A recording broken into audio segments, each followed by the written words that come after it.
Lonely at the top, lonely, lonely, lonely. He don't bust to President they lie, President they lie. Tinubu say, I stay in a two-bedroom flat. Oga, you dey la la la la, you dey la la la la. Na Rufai lose the coup.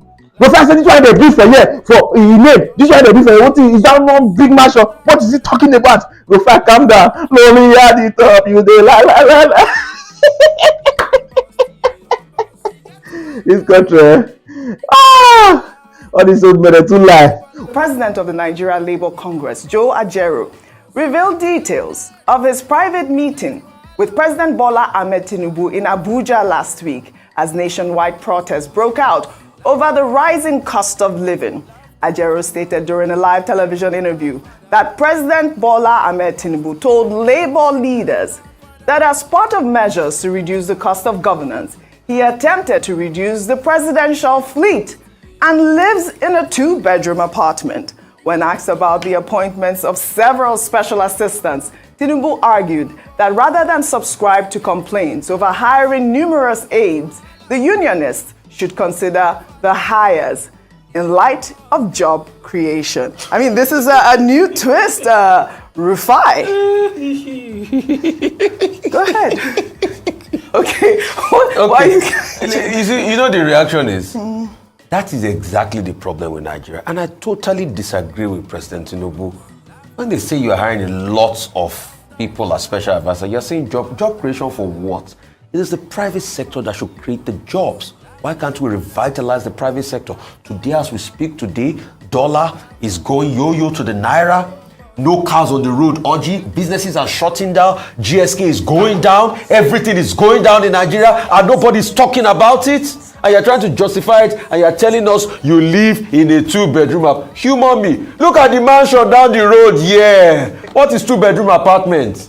Presidential fleet. Yes. Look at the mansion that was just built down the road here. You're telling me two-bedroom apartments. Is that what maybe they're still renovating. Wait to renovate what? Let's not deceive ourselves. See, the truth has to be said here.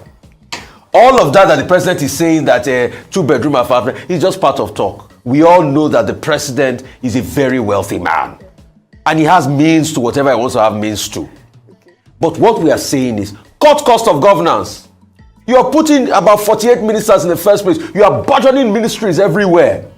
We are not telling ourselves the truth. While the people are suffering, while senators are sharing 70 billion, and yesterday, for good measure, OG, they didn't know when God revealed them. As Senator Akpabio said, he said that we've put more. I've said to you, you take it tomorrow, that we've put money in your account, a token in your account as you're going on holiday. And the next thing, it looks like we draw that statement, and he now went ahead to say, we've sent prayers to your email. Send me prayers to my email. Pray for me, send it all. Send it, Clark, pray for me. We can't keep deceiving ourselves. Or that's what we're just saying. Right. When we are saying everybody should take a haircut. All right. Dr. Abati, I'm sure you have a different view. In which Comrade Joe Ajaero was speaking, was that they had advised the president to cut the cost of governance, which is what we have said ad nauseam on this program about the need for a lean, more efficient government so that you can save resources. In fact, in Ghana, when they wanted to embark on this IMF-induced reform, one of the things that they did, as a way of reform, was to reduce the salaries and benefits of government officials. That's the kind of thing Nigerians are asking for, to save costs. To also reduce all these convoys and the number of assistants. Was it not here that we found that the Speaker of the House of Representatives employed about 40-something media aides, including somebody that will be holding microphone, and is named a special assistant in charge of microphones. Only in Nigeria do you see that kind of absurdity. Yeah. Okay, so that was the context in which Joe Ajaero was speaking. And he said they also raised a point about convoys, and that the president said he has no control over the fleet of cars in his convoy, that the security people say is a security consideration. And we've also made a point on this program that security agencies can be sometimes overzealous. They go beyond the normal to say, to be seen to be working, to be protecting the principal. So those are the issues. But definitely, President Tinubu will have to deal with the issue of bloated government. Absolutely. Yes. He cannot behave like Speaker of House of Reps or one other governor, or that students' union leader somewhere in Nigeria. I think because that bad example is not going down now. Yes. Can you imagine a students' union president appointing bodyguards and appointing senior special assistants on every subject? That is the level of absurdity to which we have descended. However, on the question of the president living in a 2-bedroom apartment, again, contest. You will recall that the president was living in Asokoro, and there were concerns that he was disturbing traffic, and people were complaining.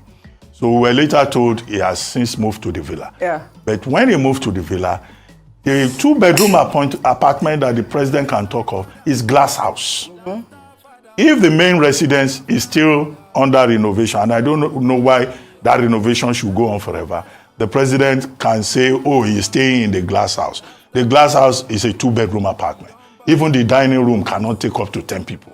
Even the reception, most of the security boys, they will have to sit outside. Okay? The main living room there, if you have up to 6, 7 people there, it will look like it's crowded.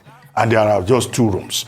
So if the president is referring to that 2-bedroom apartment, that's not a permanent apartment for the president. What the president does in the glass house is to hold meetings, maybe in the evening.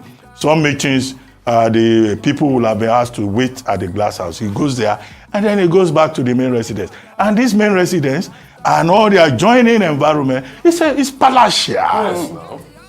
In fact, the lush of green between glass house and the main residence. In fact, if you walk there and you are enjoying the breeze, you are looking at the greens, you will know that this is a special environment. Absolutely. And you see further down to your right, in fact, a whole section with vehicles, not personal vehicles, vehicles for operation of the residence. And then there is a chapel, there is Sunday school building, there is mosque, and then in the main residence itself, the furniture, everything. You walk all the way to First Lady's place. First Lady also has her own section. And if you walk further down, the banquet hall, the extra banquet hall. He's giving us expose. Wait, people want to hear. Exclusive. You can only get it on Arise. The extra banquet hall that we built, during our time, is also there. The president can just walk and enjoy. And there are peacocks on some areas. Enjoying. So it's not a 2-bedroom that the president lives in. Yeah, but we should focus on the serious matter. Absolutely. Okay, the president should take seriously the point about cost of governance. Absolutely, that's and Labour is saying please cut fat so that the poor can breathe.